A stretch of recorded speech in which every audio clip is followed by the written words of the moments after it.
your metabolism is affected. So it's going to cause more than just seizures. It's going to cause problems, say, in so many respects: motor coordination, language, cognition. When most people think of epilepsy, they think of seizures alone. But what about the causes, and if they run deep, tied to our metabolism, genetics, or even the way our bodies process vitamins? Well, today we are joined by the brilliant Dr. Phillip Pearl, Chief of Epilepsy and Clinical Neurophysiology at Boston Children's Hospital and Professor at Harvard Medical School.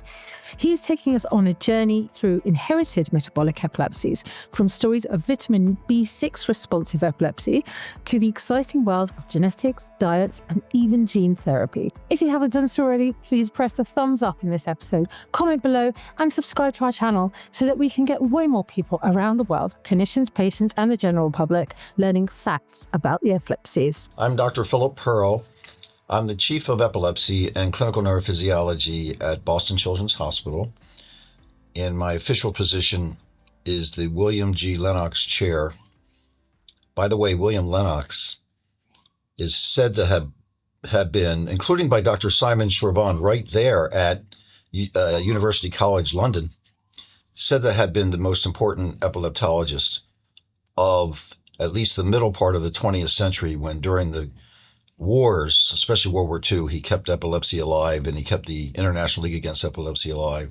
He was the first president of the American Epilepsy Society. He was president of the International League Against Epilepsy for 15 years, and he was here at Boston Children's Hospital. So it has some historical valence when I say that I'm the William G. Lennox Chair in the Department of Neurology at Boston Children's Hospital and Professor of Neurology at Harvard Medical School.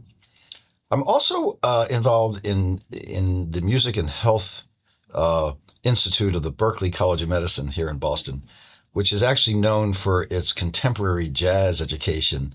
And it's right next to the New England Conservatory of Music, which, as you can imagine, is known for its classical interpretation and teaching. So we have some very fine institutions of higher education here in Boston, and I'm proud to be affiliated with Harvard Medical School and the Berklee College of Music. My primary appointment is Boston Children's Hospital, and I run the Division of Epilepsy, which is composed of nearly 30, depending upon who you count, pediatric epileptologists. So it's a very large program. And we have specialty programs in epilepsy surgery, intensive care epilepsy and ICU EEG, quantitative EEG, neuromodulation, which is a big thing right now, especially in the surgical options, ketogenic diet and alternative forms like diet treatments, epilepsy genetics, and other areas, autoimmune epilepsies, which is another hot topic, inflammatory epilepsies. My particular area is the inherited metabolic epilepsies, which you could say come under epilepsy genetics because they are inherited. Are they ever de novo, or are they always inherited? Like genetic diseases, a lot of genetic diseases are de novo, so they're not really transmitted. Most of the metabolic ones are transmitted, typically in an autosomal recessive manner, where both parents would be carriers of a pathogenic variant. We used to call it mutation. Now mutation is said to be the act of the change in the gene, and the variant is what exists in the gene. But some of us will use those terms kind of interchangeably. So either parent would be a carrier of a mutation that would be passed down to the child. That'd be autosomal recessive. But some of these can be autosomal dominant, some are X-linked, some are mitochondrial, and they can be de novo. There's also the issue of somatic mosaicism, where the change in the gene is just in certain tissues and not everywhere, so it could be very hard to spot it. Sometimes we actually have to do genetic analysis of the brain tissue itself, like from a surgical specimen, to find that somatic mutation. So the most transformational change I've seen in my practice now, 35 years of being in epilepsy, is in this area of epilepsy genetics, and my particular area of investigation is very closely linked to that. When people think of the epilepsies, they think of seizures alone, generally speaking. With the metabolic epilepsies, do people tend to have symptoms other than seizures? Yes, absolutely. Like everything else in neurology, everything is based on the company that it keeps. In fact, I was telling my teenage daughter the other day that she's judged based on the company that it keeps. Now, of course, I was being critical of her gang. Friend group. I'll call pseudo friends. But actually, I was trying to make a point because she's working here this summer in a laboratory with some other students. I was trying to make a point to all of them that when we localize in neurology, which is the heart, which is the foundation of clinical neurology, is localization, is to find the lesion or find the problem, the location of the problem in the nervous system, whether it's a single location, bilateral, multiple, whether it's CNS or PN, meaning central versus peripheral nervous system or combined. It's all based on the company that it keeps. And that's true not only of the neurological sign or symptom, but all the associated. So in general, as you're asking, children or adults with inherited metabolic epilepsies tend to have other issues as well, and not just isolated seizures. That would be very unexpected for one of the metabolic disorders. Because, hey, your metabolism is affected. So it's going to cause more than just seizures. It's going to cause problems, say, in so many respects: motor coordination, language, cognition, coordination, and sometimes other organ systems, the heart, the kidneys, the lungs, the liver, dermatologic manifestations. So it does get into a kind of a multi-system, multi-symptomatic phenotype. With many other epilepsies where we have a higher than average incidence of people having intellectual disability, is that the case in the metabolic epilepsies? The classic presentation of a child with an inherited metabolic epilepsy is neonatal, or at least infantile, or early childhood onset, but not exclusively. Some are adult onset, believe it or not. But the classic is the newborn who has a presentation that is nonspecific, like lethargy, poor alertness, poor feeding, failure to thrive, acidosis sometimes, where acid is building up in the body because the metabolism is off, and seizures. I would say the most classic presentation we think of, or a great one to think of, is pyridoxine-dependent epilepsy. Pyridoxine is our term for vitamin B6. And there is a group of children that are born with seizures that sometimes are attributed to other causes like hypoxic ischemic injury, low oxygen, low blood flow, that turn out to be metabolic. Sometimes the scenario is pyridoxine dependency, which actually means they respond to vitamin B6. I was blown away when I learned this as a resident.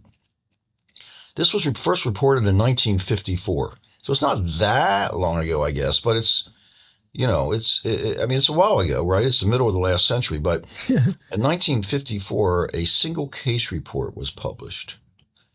Don't let anyone say single case reports aren't informative, because a woman's case was published in the journal Pediatrics by the group at the Children's Hospital of Philadelphia back then, by Dr. Hunt et al., of a woman who was on her third pregnancy. Now, her first pregnancy was healthy, but her second pregnancy, she had vomiting all the time.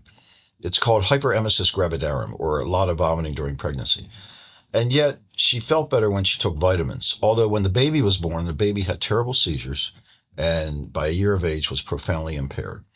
This is the third pregnancy. The third pregnancy, she also felt sick, had terrible vomiting, and she felt a little better with vitamins. When the baby was born, she reported feeling better with vitamins. So they started giving the baby vitamins.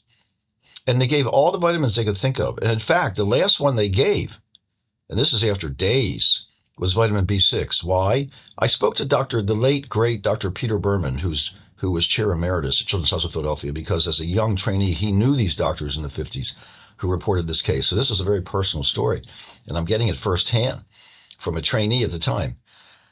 And he said they gave the vitamin B6 last because it came in a milky white solution, and no one wanted to put something like that in the little baby's veins. They only put the clear stuff in. But finally, they gave vitamin B6, and guess what? The seizures stopped. Completely. And then they ran an experiment, which is published in the paper. You can see it. I have slides of this, where they would withdraw the B6, and the EEG would get worse again and show spikes again. The baby would start seizing again. Then they would replace the B6, and it got better. And they did it again and again. And for years, when I was in training, it was customary to treat these children until they were 5 or 6 years of age, and sometimes even stop the medicine because it didn't seem like they needed it anymore. Well, we've learned a whole lot since then. In fact, it was 50 years later, from 1954 to 2004, when Dr. Peter Clayton at the Great Ormond Street Hospital in London, exactly where you're sitting, discovered the cause of vitamin B6-dependent epilepsy. And he discovered it because it was known that these children were accumulating a compound called piperacolic acid. So they took piperacolic acid and they went sort of looked upstream and looked at, well, what could be causing an uptake or an accumulation of this piperacolic acid, and how is this involved? And they figured out that was the intermediate in the breakdown of the amino acid lysine. Now, up until then, no one had suspected lysine, which is just another amino acid like alanine, valine, GABA, glutamate. These are all important amino acids that we've all heard of a lot, but lysine? They figured out that these patients were not breaking down lysine properly, and therefore they were accumulating something that wasn't being broken down called alpha-aminoadipic semialdehyde and then alpha-aminoadipic adipate, actually. But anyway, don't worry about the biochemistry. The point is that this thing was sequestering vitamin B6 out of the system because they were missing an enzyme called alpha-aminoadipic acid semialdehyde dehydrogenase. And it's called antiquatin for short. Why antiquatin? Antique, because it's so preserved. Preserved phylogenetically across species and ontogenically across the human organism. You need it for life. You need it to sustain life. So it's one of these life-sustaining enzymes, alpha-aminoadipic semialdehyde dehydrogenase. It was discovered, and therefore now we treat this disease with extrapyridoxine and lysine restriction because we can't break down lysine, and arginine because it competes with lysine to get across the cell membrane. There are all these new things we know now. But this is a classic example of an inherited metabolic epilepsy due to a vitamin dependency state, not actually a deficiency state where you're not getting enough in your diet, but a dependency state where you're born with an inborn error in metabolism that causes you not to be able to have enough of this vitamin endogenously in your system. And it's eminently treatable by giving a vitamin. And then now we know there are a bunch of these vitamin-responsive epilepsies and its other encephalopathies. And now we know there are transporter conditions where you can't transport something in through your nervous system, like, for example, glucose transporter deficiency, where you can't transport glucose in, and you need glucose as your main metabolic fuel to the brain, and therefore as an alternative to glucose, how do we treat it? We treat that with the ketogenic diet. So here we have a group of disorders that are responsive to a vitamin. Now we have another group of disorders responsive to a diet. It's pretty interesting stuff. And it sounds a lot better than just popping a load of pills, right? If you have this option. Better than popping pills, although I'm prescribing pills all the time, so I'm not anti-pill. But the point is, we are trying to go from the targeted therapeutics of vitamin or diet to the current era. What's the current era? It's gene therapy. We are trying to move into the era of enzyme replacement therapy, gene editing, correction of gene problems using gene replacement through vectors that are safe. The most common one is AAV, adeno-associated virus, to mRNA or RNA insertion, to working on a natural process called nonsense-mediated decay, which is a normal decay process of DNA, but if you can impair that, maybe you can improve the good DNA. That's being used right now for Dravet syndrome with the SCN1A gene.